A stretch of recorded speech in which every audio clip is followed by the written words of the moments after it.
जनसंवाद न्यूज, सत्य आणि विश्वासाची बातमी। अंबरनाथमध्ये भाजपची ताकद वाढली असून शिवसेनेत आणि काँग्रेसमध्ये सक्रिय असलेल्या मोठ्या गटाने शिवसेनेला जय महाराष्ट्र करून भाजपचा झेंडा हाती घेतलाय।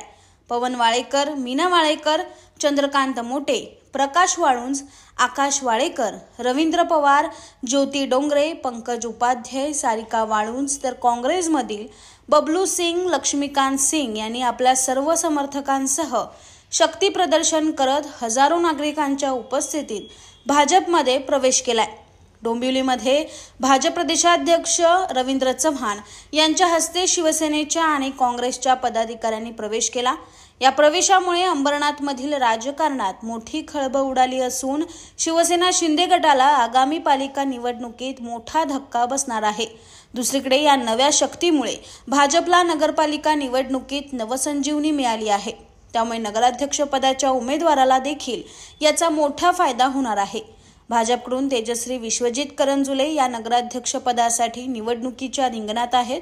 शिवसेना आणि काँग्रेस पदाधिकाऱ्यांनी केलेल्या प्रवेशामुळे तेजश्री करंजुले पाटील यांना मोठं पाठबळ मिळालं आहे।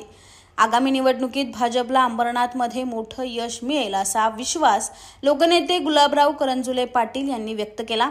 शहरात निवडणुकीच्या पार्श्वभूमीवर घडणाऱ्या घडामोडींमुळे निवडणुकीमध्ये राजकीय पक्षात चांगलीच चुरस पाहायला मिळणार आहे। आकाश सहाने, जनसंवाद न्यूज, अंबरनाथ।